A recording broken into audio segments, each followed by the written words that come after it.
la raison de ces malheurs, de ces souffrances, évidemment, n'est pas basée sur l'histoire du principe récompense et punition.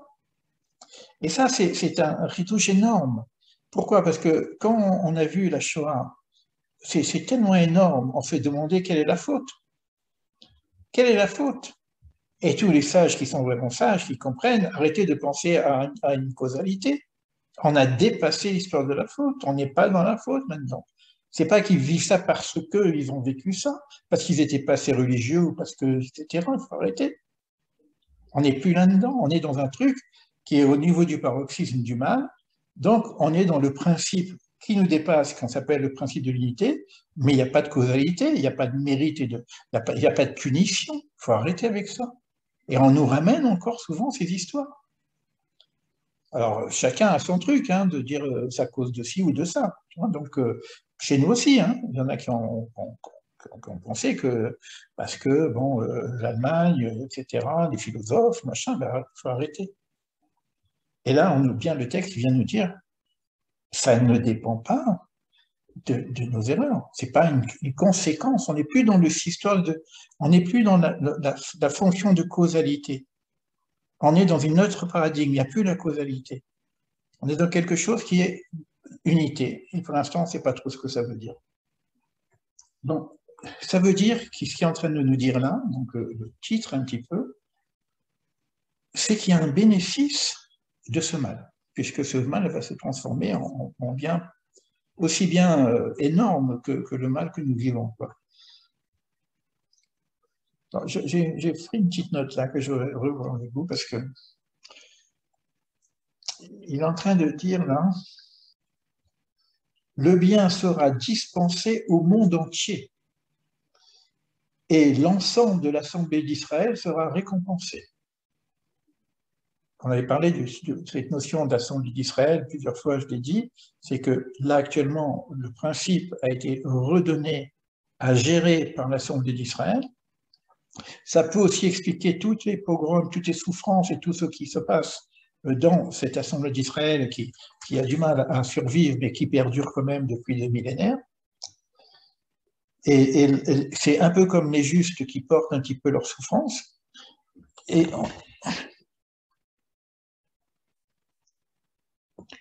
oui, Bernadette, il y a bien une réintégration de l'unité dans l'ensemble de l'humanité. Mais comme il y a eu ces sages ou cette Assemblée d'Israël, je suis à la page 389 en haut. D'ailleurs, je vais m'arrêter parce qu'il y a encore des choses et puis je ne peux pas tout dire. Donc, alors, pensez que l'Assemblée d'Israël était aussi choisie en tant que peuple pour vivre cette épreuve au niveau collectif. Donc, on a les justes, et c'est pas que les justes, c'est aussi les justes des nations, parce que cette souffrance, on la retrouve aussi chez d'autres justes des nations. Et on a une nation spécifique qui va, à son niveau collectif, vivre aussi ce paradoxe de la souffrance, et mais qui fait qu'il y a quand même un maintien de la vie, c'est-à-dire qu'il y a des agressions on dit à Pâques, hein, de génération en génération, on sera oppressé, etc. Dieu le dit à Abraham, ton peuple sera en esclavage en Égypte. J'ai fait pourquoi je fais ça? Non, parce que c'est par ça que je dois révéler l'unité, donc il faut qu'on y va avec le peuple entier. C'est pour ça qu'on ne comprend pas. Beaucoup cherchent une faute chez Abraham, parce qu'on ne peut pas comprendre comment l'homme qui est élu, par toi seront bénies toutes les nations du monde, et oui, toutes les nations du monde vont être bénies, et puis mon peuple, il va en Égypte supporter tout ce qu'il va supporter, et de génération en génération, comment ça marche ce truc-là? Et là, il nous donne un peu cette explication. Maintenant, on verra par la suite. C'est compliqué, hein, parce que philosophiquement, on peut être un peu dérangé là-dessus. Je ne sais pas si je pourrais répondre à toutes les questions, parce que moi-même, je suis parfois un peu dans la perplexité devant ces restants-là. Il y aura des explications métaphysiques qui vont peut-être nous aider. Et là, donc, il y a une double voie. dans l'arrangement. Et dans cet arrangement, c'est pour ça que ce n'est pas tout noir non plus. Comme il y a des sages qui prospèrent aussi, hein, on a besoin de voir des sages heureux, etc. Sinon, on est paumé, quoi. Donc, il va y avoir une double voie, une voie qu'on appelle une voie de rayonnement, une voie de voilement. Alors, nous, on attend le rayonnement, on pense que tout passe par le rayonnement. Non, non. Le voilement, c'est là où il y aura la révélation de l'unité. Le rayonnement, c'est parce qu'on a besoin, il faut rester vivant, quoi. On va étouffer sinon. Donc on aura quand même de temps en temps des passages à la lumière ou de rayonnement, des sages qui vont pouvoir nous aider dans le chemin, etc. Mais ce qui se passe au niveau du voilement, ce qui se passe au niveau du désordre, etc., c'est là que se cache l'unité. Alors, je vais voir si je vais trouver des questions. Alors, je suppose que vous ne pas avoir beaucoup de questions. Alors, je ne connais pas la constellation de Mérose, hein, donc je ne peux pas répondre. Je n'ai pas étudié cette chose-là, je ne peux pas répondre, mais ça rentre bien dans le cadre. Ça rentre bien dans le cadre. Il y a beaucoup d'explications comme ça, ou même avec Job, à un moment donné, il dit, tu ne veux pas que je change mon système. Tu vois, donc, bon, tu as été choisi, ben, on ne va pas changer le système. C'est ça l'humanité entière et pas seulement les justes. Exact. Donc, mais comment réparer ce qui ne vient pas de notre fait de la causalité? Ça, c'est une super question. C'est vrai que quand c'est ma faute, je peux réparer. Mais comment je vais réparer quelque chose qui n'est pas de mon fait? Eh bien, c'est comme ça. C'est-à-dire, c'est pas toi qui vas décider de réparer. Tu reçois quelque chose, tu subis quelque chose qui n'a rien à voir avec ta causalité, eh bien, tu le reçois et tu participes. Et c'est à toi de comprendre. Je ne vais pas vous relire tout ce que je suis en train d'écrire en ce moment là-dessus, parce que ça fait partie aussi d'une de mes épreuves. Il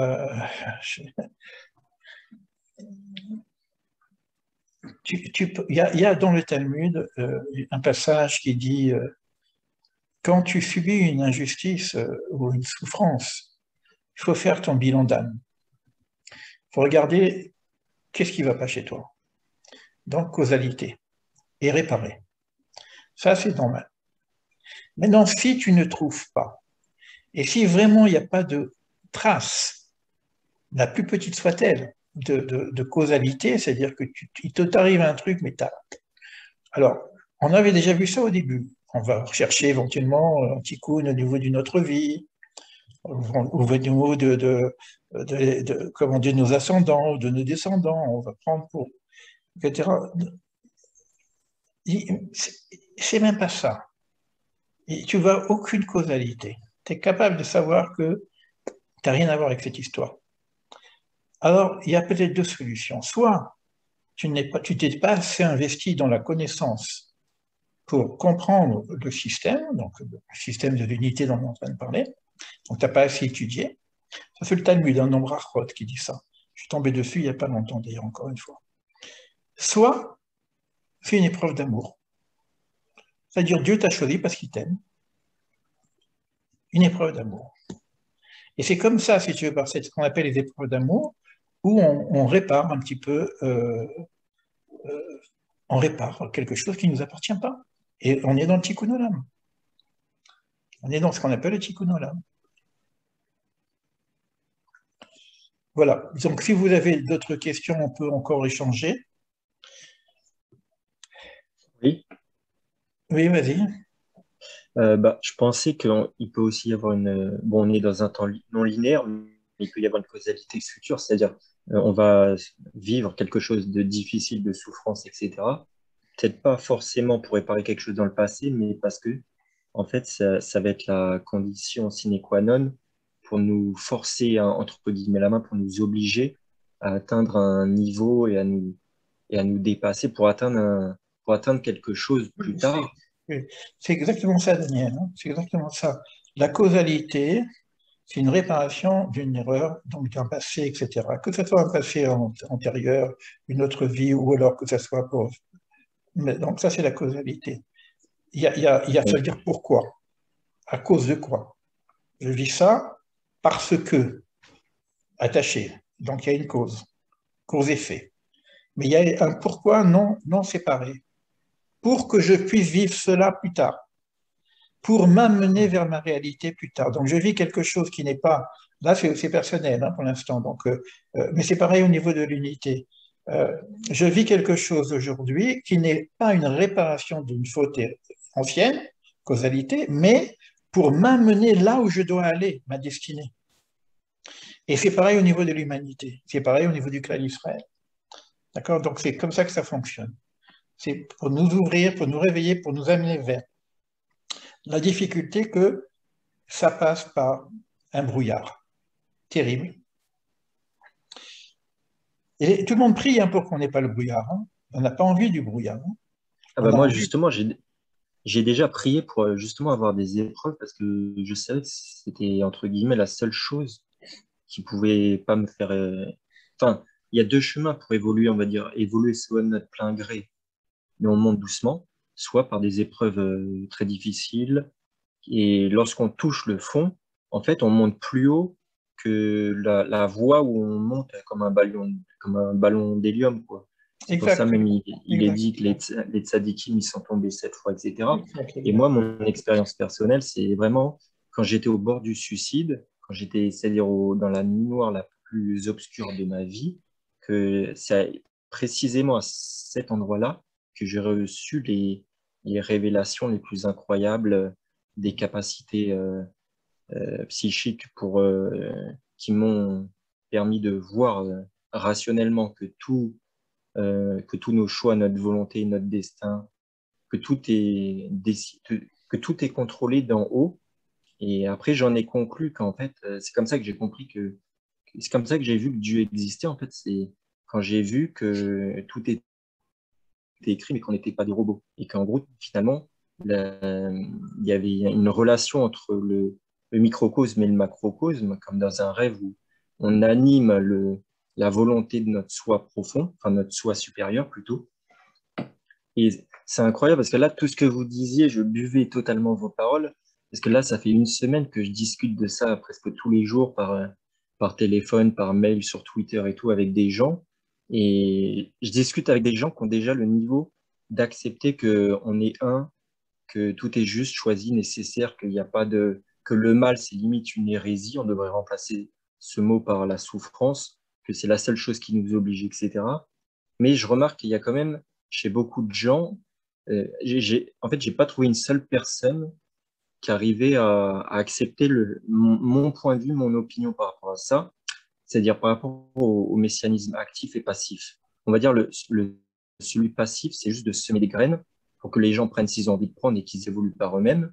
Et le messianisme actif, que moi, je pense que c'est la meilleure solution, c'est-à-dire à la fois de proposer une aide, de semer des graines, de donner de la lumière au monde, mais en même temps d'augmenter la contrainte, d'augmenter d'enlever tout ce qui ramollit l'âme des gens, c'est-à-dire d'augmenter la difficulté par rapport aux gens. C'est-à-dire, si tu veux, au niveau maintenant pratique, au niveau de nos actions, de comment Oui, vivre ces choses-là, comment vivre ce paradigme nouveau, ce basculement, ça ne va pas être aussi simple que ça, tu vois. Il va y avoir beaucoup de variables. Donc, on n'en est pas encore. On est pour l'instant dans la compréhension du système, d'accord? Après, il faut vraiment avoir tous les éléments pour oser se dire, voilà, c'est comme ça qu'on peut faire maintenant. Aujourd'hui, c'est très difficile de dire c'est comme ça qu'on peut faire maintenant. Par contre, ce que tu as dit, il faut aller au fond de oui, soi-même, au fond de l'expérience, au fond de même, pour arriver à ce qu'on appelle une résilience, ça s'appelle la résilience spirituelle, oui. Il faut arriver, si tu veux, parce que on travaille beaucoup sur l'ego, etc. Mais quand tu as une souffrance, il n'y a plus d'ego. On est comme des animaux, on est là, on traîne par terre, on ne sait plus où on en oui, est. Et lorsqu'on arrive justement à cette annihilation de soi, mais non pas par la réflexion philosophique, la méditation, etc., mais par l'expérience de la difficulté, il y a une résilience, d'accord, naturelle qui se fait. Mais avant de dire maintenant, voilà le chemin, comment il faut le faire, là, il va nous manquer quand même pas mal d'ingrédients. Donc, je ne voudrais pas qu'on rentre dans le comment faire pour l'instant, parce que ça peut être délicat, parce que d'abord, il faut que le monde entier soit prêt. On en est très très loin. Maintenant, le renforcement par l'éducation, il faut faire attention aussi, mais il est vrai que celui qui a eu une grande souffrance, il a des chances à se relever et d'être beaucoup plus grand et d'avoir une forme de résilience. C'est vrai. C'est vrai, quelqu'un je prends l'exemple souvent, quelqu'un qui a une chute de ski, par exemple, il se casse la jambe, ben on va lui mettre un plâtre, mais à l'endroit où il s'est cassé, il est consolidé, il ne se cassera pas là, le même endroit. Ça consolide l'endroit qu'il y a une forme de résilience, etc. Ça s'appelle ce que j'avais expliqué un peu la dernière fois. Il faut qu'on comprenne le shefa divin, l'influx divin, comment ça marche. Donc il y a un influx divin qu'on appelle un influx d'existence, de survie. Là, il nous maintient et il nous consolide par rapport à toutes les épreuves qu'on vit aussi. Donc il y a cette notion-là. Je reprendrai. Il y a une phrase aussi qui me vient. Ein od melivado. Il n'y a rien d'autre, souvent on va traduire comme ça, il n'y a rien d'autre que lui. Alors on n'existe pas, il n'y a que Dieu. C'est une erreur de lecture. Ein od milivado. Il n'y a rien d'autre qui est de son fait à lui. Il n'y a rien qui ne soit de son fait à lui. C'est-à-dire qu'il y a toujours un agir divin dans tout ce qui se passe. C'est ça cette idée-là. Mais en même temps, maintenant, on va essayer de trouver notre réalité de créature en relation avec le divin dans cette unité. Et c'est tout l'enjeu de notre monde. C'est tout l'enjeu de notre monde. C'est pas facile parce que si c'était, il n'y a plus de bien et de mal, il y a que l'unité, ça c'est déjà de l'autre côté. Mais c'est dans cette dualité, et c'est ça qui est l'enjeu maintenant, parce que j'espère qu'on va y arriver. Au niveau au moins de l'étude, de la théorie, je ne pense pas qu'on y arrive au niveau des clalim kabbalistiques, etc., parce que c'est vraiment très, très, très compliqué. Tout à l'heure, Sephora m'avait posé une question et je vais répondre oui, parce que j'avais un texte que je voulais vous présenter avec l'histoire des noms divins, etc., des lumières qui sortent d'Adam Kadmon, etc. Ça parle de ça aussi. Quand on parle de principe, si tu veux, de l'Adam, de l'homme primordial, avec les lumières qui sont des oreilles, des nez, etc., c'est en rapport avec les noms divins, etc. Alors, je réponds rapidement oui à Sephora, ça parle de ça. Il y a cette notion-là dans la Kabbale, c'est dans le livre de base, hein, mais bon, c'est extrêmement compliqué, extrêmement compliqué. Donc, il faut qu'on arrive à sortir des éléments qui, à notre niveau, à nous, qui nous permettent d'intégrer ce dont on parle.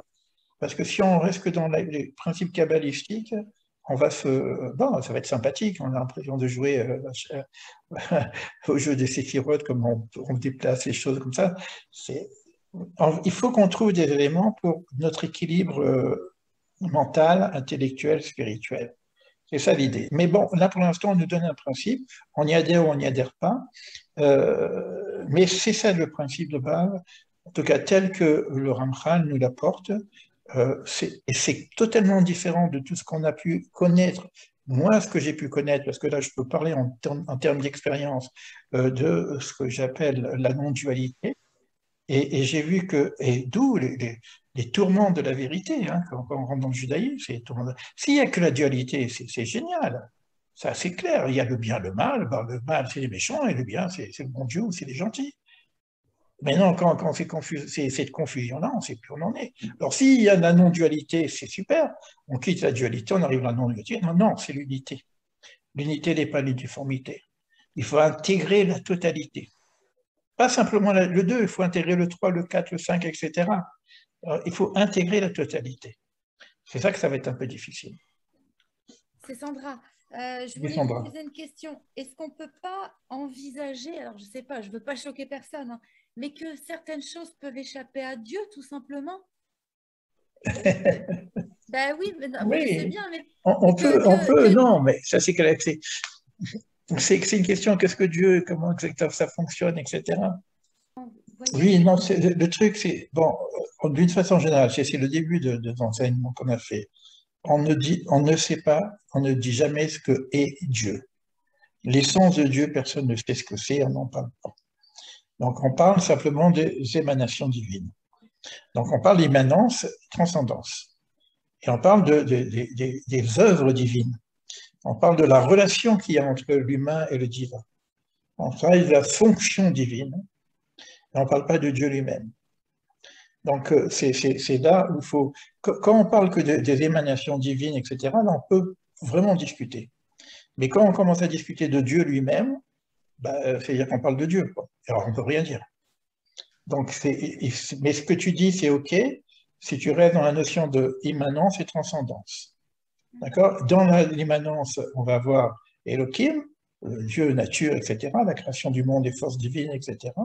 Dans la transcendance, avoir des éléments divins, de l'influx divin comme Hachem, etc. Et puis on peut monter assez haut, hein, Adam Kadmon, etc. Donc on aura des éléments de compréhension du système, c'est ce qu'on appelle Hanagat Hachem, de la conduite divine, mais pas de Dieu lui-même. Et c'est aussi pourquoi il a choisi ça. Pourquoi il a choisi cette... Il y a un livre d'ailleurs de Kaplan qui reprend un peu cette idée, si vous étiez Dieu, vous ferez quoi? Et il veut nous amener à dire que on ferait la même chose. On ferait un monde imparfait pour que les hommes puissent être libres et que puissent construire eux-mêmes. Il reprend un peu cette même idée-là. Là, on touche le point essentiel de tout l'enseignement de la Kabbale, qui est, écoute Israël, Hachem Elokeinu, Hachem Echad. Un. D'accord? Parce que comme vous dites, il y a des choses qui sont tellement affreuses que ça dépasse l'entendement. Moi, je suis infirmière, je vois de la misère depuis 31 ans tous les jours et des vies. Mais mon Dieu, je me dis, qu'est-ce qu'on peut apprendre de vie où on est sans arrêt, mais abruti par la souffrance, le malheur, mais non-stop, quoi, non-stop. On peut pas se relever de tout. On est des humains aussi. Ouais. Et c'est là que je me dis, des fois, je Non, réfléchis à il y en ça. a il y en a qui ont écrit des livres là-dessus, hein, le concept de Dieu après la Shoah. Les gens, ils peuvent se dire, mais c'est pas possible, il y a des choses qui fonctionnent pas.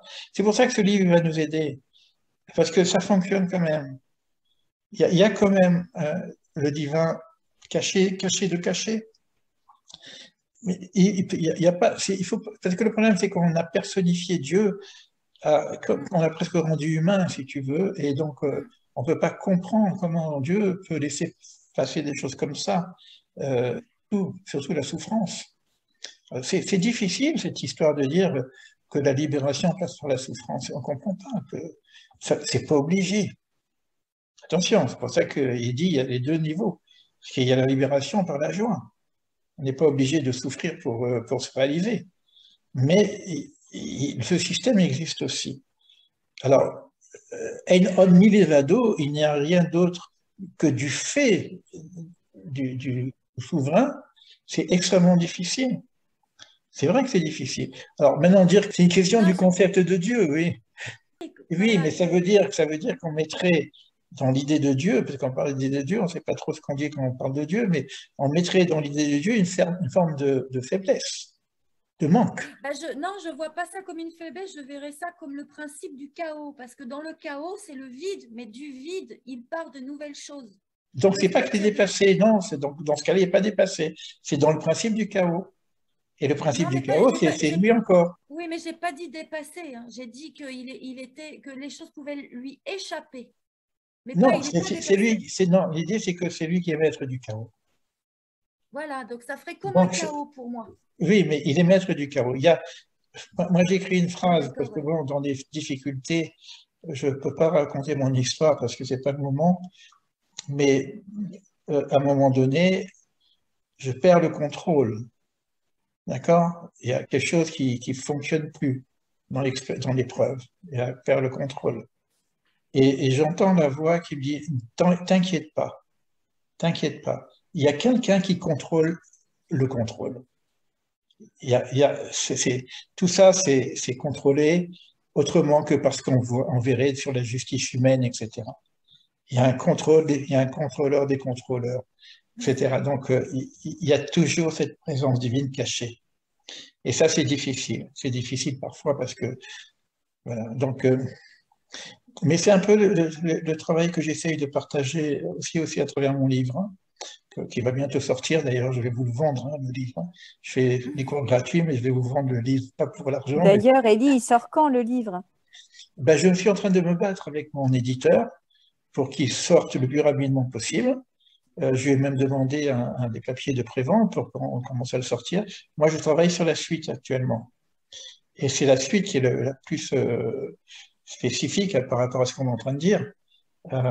Mais j'ai décidé de mettre tout dans le deuxième tome, parce que je ne sais pas si j'aurai le temps de tout mettre, parce que j'avais prévu de faire plusieurs tomes comme ça, et de terminer par l'apothéose, un peu la notion de l'unité, là. Mais je ne pense pas que je vais le faire. J'ai changé mon plan, quoi. Vu ce qu'on vit actuellement, si j'attends trop, bon, ça n'a aucune valeur ce que je vais raconter, quoi. Donc, c'est maintenant qu'il faut le raconter.